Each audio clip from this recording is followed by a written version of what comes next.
Today on CityCast Portland, Black pioneers and cowboys have always been a part of America's story, even if we didn't learn much about it in school.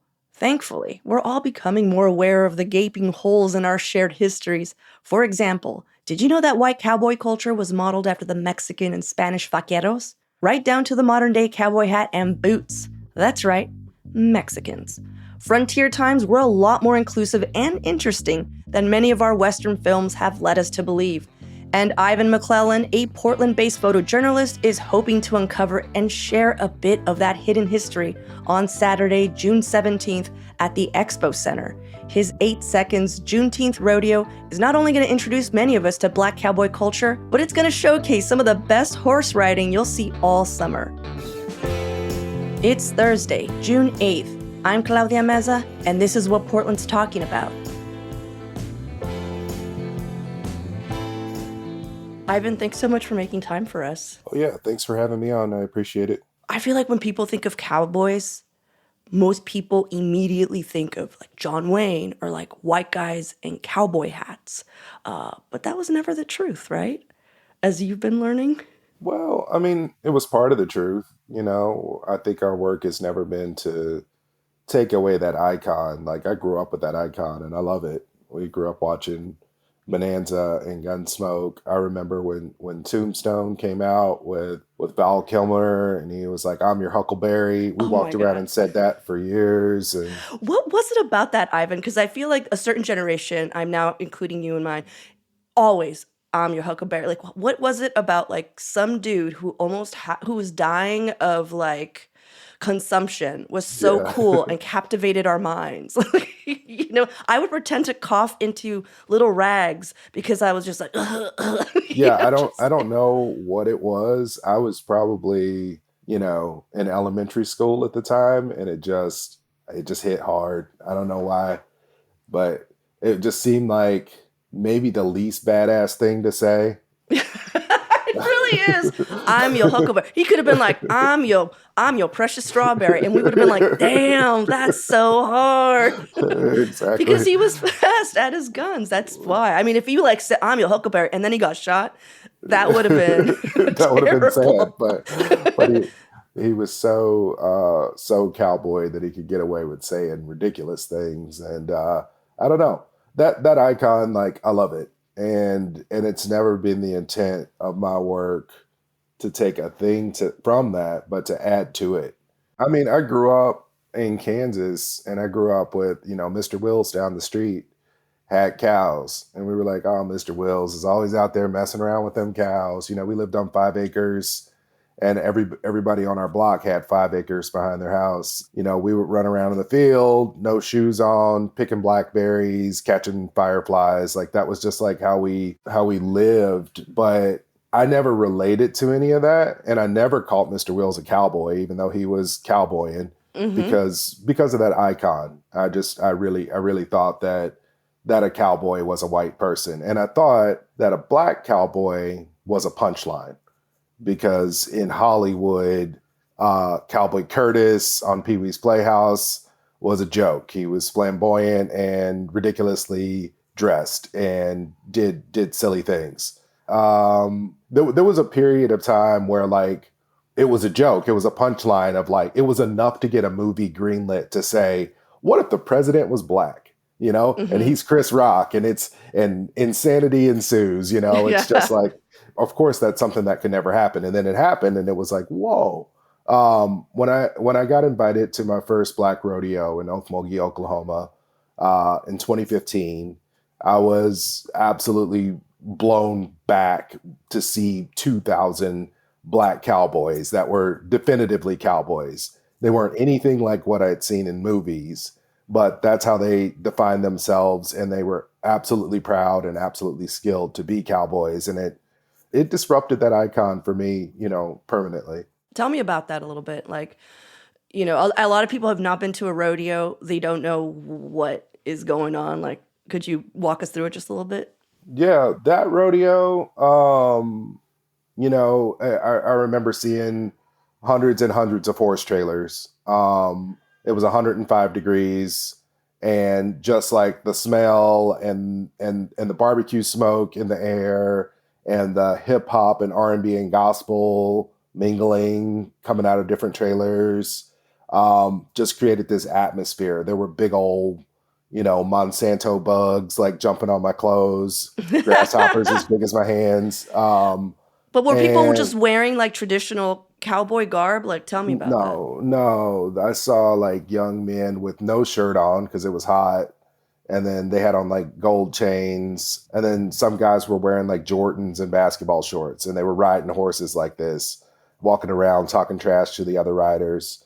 I saw in the barrel race, women that were cowboys. They were wearing cowboy hats, but they had long box braids, blowing in the wind behind them. And they had acrylic nails and they were bedazzled from head to toe. And old men that were, more like traditional cowboys, precise mustaches, shirts so starched you could hear them crunch when they moved their arms, like Stetsons, big straw Stetsons, but they had on pinky rings and kind of sat on their horse a little bit different. Sat on their horse like you would sit on a lazy boy recliner, like really comfortable. And, before they played the national anthem, they played Lift Every Voice and Sing, and everybody took off their hat and were reverent to that moment. And just the music that was played by the DJ, the way that the announcer interacted with the athletes, the swagger of the athletes, all of these things were unfamiliar to me. And I had been to rodeos, and I'd watched the westerns, but like in this place, it felt more like the church that I had grown up in than it did like a western. Yeah. I love that it opened up with like the Black national anthem. Yeah, absolutely. A singer came out and belted, lift every voice and sing, full throated, absolutely passionate for 4 minutes.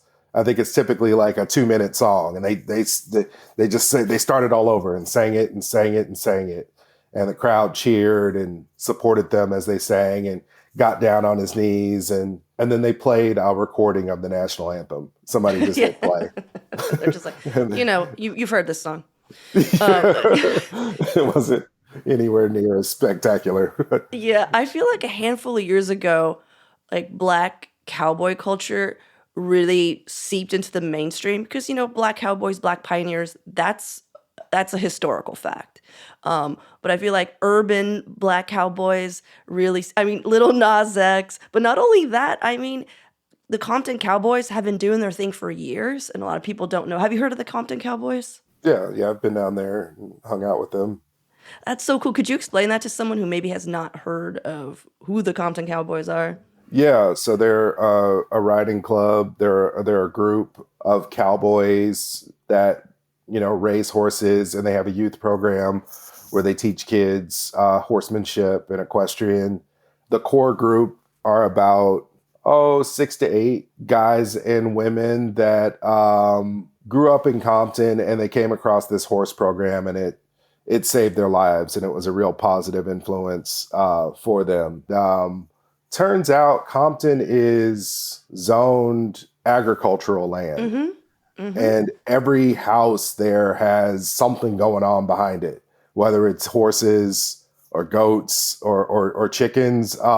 So this is pretty common, but the Compton Cowboys have kind of taken their message and blown it up and made it completely global and unique, and have worked with brands from Adidas to Burberry and really prominent figures in sort of letting people know that Black cowboys are real and that they're out here.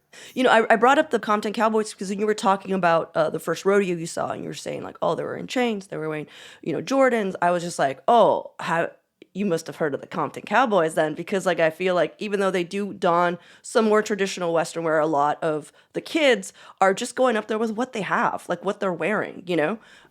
Just out of curiosity, did they give you the Friday tour? Did you get to see Craig and Smokey's house at all? No, I didn't do that. Man, Yeah, sorry we about were. that. It was a very professional deal. There were Okay, creative gotcha. directors there, and You're like, no, yeah, we're B-roll shooters. We didn't go to Smokey's house. We were getting paid. okay. I understand. I understand. I'm just saying, Yeah. whenever I take a friend over to LA, I'm always just like, and this is Smokey's house, and that is Craig's house, and they're actually across the street from each other. Just, anyhow, all right. Well, let's take a quick break here, and when we come back, Black cowboy history in Oregon and what events to expect at the rodeo.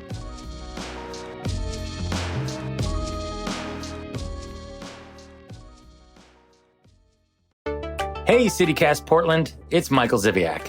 While CityCast Portland works hard every day to connect you with the stories that matter most, I'm working in the background making sure that our listeners are connecting with the best that Portland has to offer. So what does that look like? It means meeting with the people who make Portland what it is, the business owners, the stakeholders, the decision makers, the Portlanders who put together those food festivals you enjoy, the concerts you attend, the exhibits you can't miss, and who make those candles your mom can't stop talking about. If this sounds like you, let me help you get your message out to the city's best audience with an ad right here on the CityCast Portland podcast and on our sister daily newsletter, Hey Portland. Shoot me an email at ads@citycast.fm and let's connect. I learned all about the early Black pioneers that settled in Oregon in the latter part of the 1800s, like not that long ago. Have you dug into that history at all? Yeah, there were some really great cowboys here. Jess Stahl was a Bronco rider, and he was very, very good, legendarily good. He would wear sheep fur chaps, and when he would go to the rodeo, they said that it was unfair for him to compete for money, as white people do, and so he would come out as an exhibition act and do ridiculous things on a bucking bronco. He would ride a bucking bronco backwards, or he would ride a bucking bronco while drinking a cup of tea, and that's sort of how he became known. I just recently went to the homestead of Letitia Carson, which is outside of Corvallis, and she was one of the first Black landowners in all of Oregon. She moved here with a white man, and they gave them 2 land claims of over 300 acres, but then they found out she was Black and they took hers back. Oh, and then her husband died, and then they took all of the land and kicked her off of it. And she ended up successfully suing the state to get some of that land back, and ended up raising cattle on that land. There's still cattle on that land today. It's owned by OSU. It's an incredible story, and the way she suffered and continued to fight for justice was remarkable in an incredibly hostile environment. And I think she's somebody that should be known by every school child and celebrated far and wide, celebrated as much as the Lewis and Clark expedition. Like this should be on our collateral as a state. Yeah. What's the hardest part of putting on your own rodeo? It's such a huge endeavor. It's a crazy thing to do. I've realized through this that I'm a crazy person, because all of it is hard. We not only are doing a rodeo, but we're doing a Black rodeo in Portland, Oregon, which has never been done. And I've learned why. You have to bring, you have to get 40 some odd athletes to drive a horse and trailer over the Rockies with gas over $4 a gallon. There really wasn't a good place to have the rodeo. We initially decided to have it at a traditional rodeo grounds in Boring, Oregon. And it was going to be the Boring Rodeo, the Boring Black Rodeo. And I just couldn't do it. You're like, the brand, I couldn't do it. I couldn't let the brand die that way. Yeah. And the sponsors wouldn't have come along with us. And I don't think that Black folks would have traveled outside of the city to go to that, for safety issues or convenience issues. I just didn't think that we'd be able to draw a Black crowd out there. And we wanted to have it on a max line so that everybody had access to go. And we really wanted to have it in Portland because we just thought Portland's at this crazy transition moment. It's a city in change, and having the rodeo here where I live could have a meaningful impact, to the economy, to the young people that are going to come and see these Black cowboys for the first time. Like, I thought it was important to have it in the city, though there's not a ton of big rodeo-sized spaces. We ended up having it at the Expo Center. The Expo Center is a giant empty space, and they charge you to come in and do your thing there, but you have to build everything from scratch. So we have to bring in dirt, bleachers, fencing, audio, sound. Everything has to be built from nothing. You have to build the pens and Yeah. everything. Yeah, we have to Wow. build the animal pens. We have to build everything from the ground up. And so it's been enormously expensive, logistically complicated. If we pull it off, I'm just gonna weep because it's been so tough. And it's not only been tough on us, it's been tough on the Expo Center. Yeah. But I mean, Ivan, all this is going to pay off. I feel like you're going to see that little kid look at a black cowboy and then immediately be like, here's my place in American culture. And like, people are going to see black cowboys and they're just going to be like, oh, yeah, that was never the full story. That's the goal, is that, some of these figures that are coming are legends in the black cowboy world. There's Billy Ray Thunder, the 68-year-old Bronco rider, and he's going to Nice. come and thrill the crowd. And there's Trey Hosley, who was in the Compton Cowboys. He grew up with those guys. He's coming to ride Broncos as well. And at the beginning of the show, all the riders are going to come out on the dirt in their horses and ride around. And I just think that when those doors open and the music is blaring and the lights are going crazy and all those athletes coming to the dirt, like, people are going to be really moved. And I know when I saw that, I was blown away, and I undeniably knew this was a part of me and this is a part of my culture. And I haven't gone back since, and I'm hoping that transformation happens to a lot of other people. Yeah. So you told us about some amazing writers that are coming through and, what to expect, the pageantry at the top. But could you give us just a bit more, if anyone's never been to a rodeo, they want to participate, they want to come support Juneteenth, like, what else are they getting themselves into?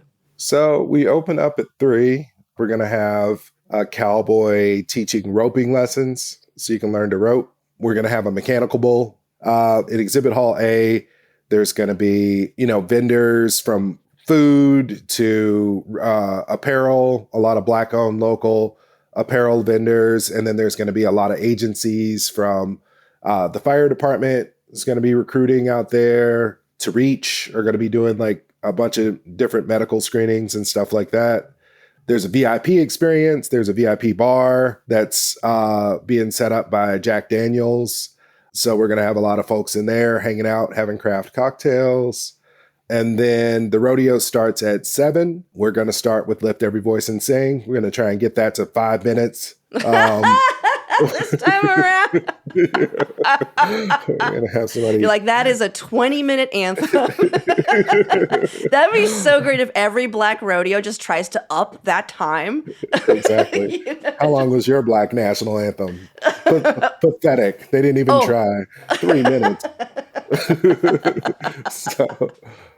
So yeah, we're gonna start off there, and then we're gonna incorporate some of these stories. We're gonna tell the story of Jess Stahl. We're gonna tell the story of Letitia Carson. Nice.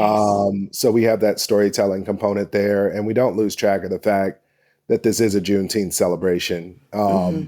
We just came off of the strawberry moon. There was a strawberry full moon during Juneteenth. We imagine that the enslaved folks down in Texas were picking strawberries because it was peak strawberry season at the time. And during Juneteenth, we drink strawberry soda and we eat red velvet cake. And, strawberries will be on hand in the vendor areas to celebrate and commemorate the day. That was the only thing that I knew about Juneteenth and why I loved it as a kid was because we drank strawberry pop, and it was very exciting. We're doing 5 rodeo sports, 6 including mutton busting, which is kids riding sheep. Oh my God. Are you going to let your kids mutton bust? Absolutely. They kind of have to. I feel like not one of them ends without one of them crying. Like, everyone's crying. You're just like, yes, child, fall from this mutton. My kids are really like cocky about it, and they're like, I'm going to win. The winner in the mutton busting gets $500. I just know there's going to be the moment where they get next to the sheep and go, oh, this thing is as tall as me and it's 200 pounds. Yeah. Like, a sheep is not to be messed with. They're pretty serious animals. But for some reason we just throw a kid on there and I love that you're just like, and that is a tradition we will continue to keep. Yeah, absolutely. It always ends up in tears. Guys, go check it out. YouTube, mutton busting. You are not going to find one triumphant child. Every child is No. on the floor crying. It's amazing. Every child loses at mutton busting. Yeah. We're gonna have some ringers. We're gonna have some country kids that have done this before, Cool. coming out and riding. But you never know. $20, your kid can get traumatized at the 8 seconds radio. Oh my God, I love it. So Yeah. how will you know that all of your effort paid off? Like your insanely hard work? This year, it's just about executing a thing. It's so enormously complicated and so expensive. And my goal is to pull off an event where everyone is safe and where everybody has a good time. Those are my goals. It initially started out as like, this is going to be the best rodeo of all time.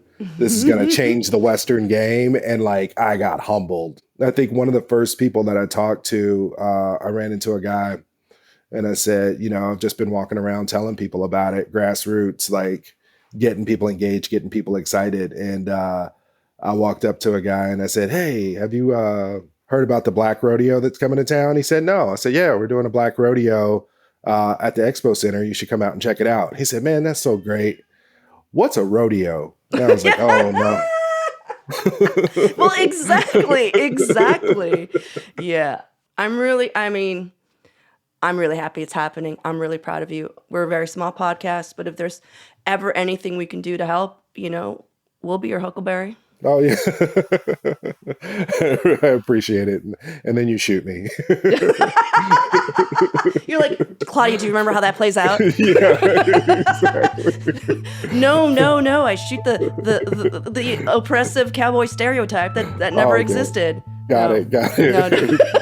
You're just like, oh, shit, is she going to shoot me now? Much appreciated.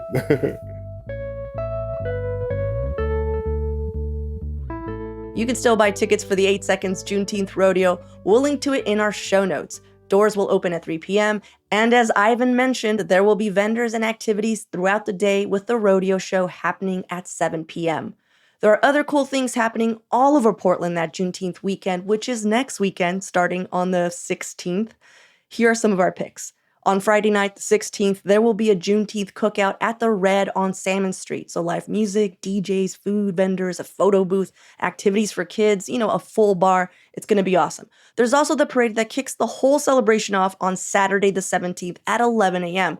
The parade route is along Northeast Knott Street with the starting point at the Dr. Martin Luther King Jr. School just south of MLK Boulevard. There's also going to be live music, food vendors, and things to do for the whole family all weekend long at Lillis Albina Park on North Flint and North Russell. For even more local news and events, sign up for our daily newsletter, Hey Portland. We'll also throw a link in the show notes.